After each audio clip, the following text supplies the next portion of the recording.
Okay, welcome back to Jesse's YouTube channel, and today we're going to be exploring simple machines. Simple machines are devices that make work easier. There are also 6 of them. First on our list, we have an inclined plane. Now, I'll be making an inclined plane right now. So I'll take this paint stir, and I'll put this Sharpie down, and what I want to do is put this battery on top of the Sharpie. Now, this battery is not very heavy, so that's not a hard task. But let's imagine this battery is a house. So it's going to be really hard to lift it up. So if I take the paint stir, I put the battery at the end, and then I push the battery up, then I will have used less effort to push it up. Now, it might feel like more because of what's called friction when you're pushing it, but overall, it's actually less. And there it is. Now, inclined planes are used in like ramps for getting something onto the back of a truck, and they're used a lot in your daily life. Second on our list is a screw. Now, you see these a lot. They're used in building houses and all sorts of things. This screw, you can see, has these, it's like an inclined plane wrapped around it. So when you screw it, by turning it, it actually pulls the screw into whatever the material you're screwing it into. And this can make it better for building stuff because, unlike a nail, it can't just pull out because it has these inclined planes holding it in. And these are used in all sorts of building things. Next on our list, we have the lever. So there are 3 types of levers.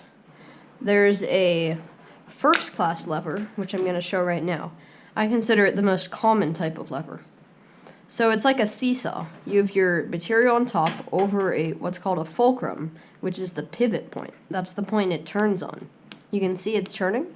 So if I want to lift, let's take this battery from earlier. If I want to lift this battery up to the height of the Sharpie, instead of, let's say, using an inclined plane, I can use a lever and push down here and it'll go up, which actually exerts less force than physically pulling it up. Now, a class 2 lever, an example of a class 2 lever is like a wheelbarrow. So you have your 2 handles and your basin that you put your load in, and then you have your wheel in the front, which is your fulcrum. And then that's the load, so output force. And then input is here, and that's the fulcrum. Whereas the one that we just looked at was like this, with the fulcrum in the middle, and the output force here, and the input force here. So that's the first type. This is the second type. Now the third type is a third type lever, and the way it works is you have your material. Your fulcrum is actually on this side. Your input force is here, and your output force is here. So an example of this is a baseball bat, which is right here. So your fulcrum is here. This is where it turns. Your input is about more over here, but still around the middle where your hands are. And your output is near the end where the ball is going to go. Or it would go that way. Next on our list, we have the pulley. So let's say I want to lift this D battery, which is substantially heavy, up to the height of this Sharpie. What I can do is take the string and lift it straight up, which isn't very hard, but if it was heavier it would be.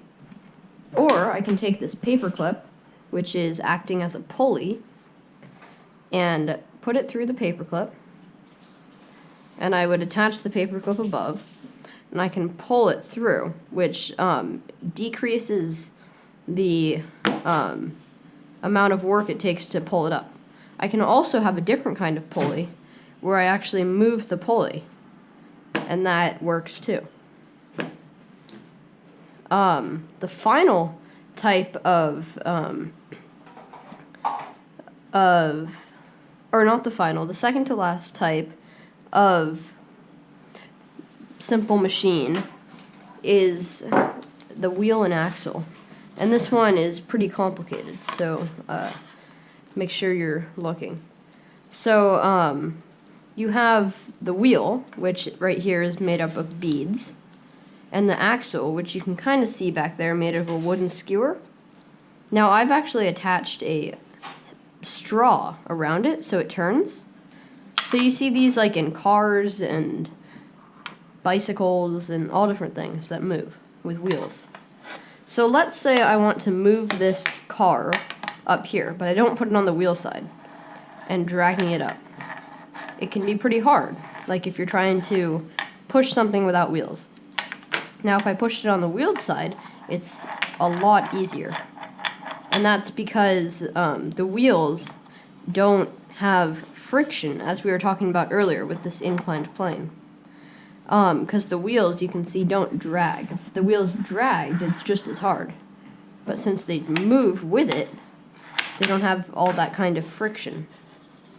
Now the final type of simple machine is the wedge.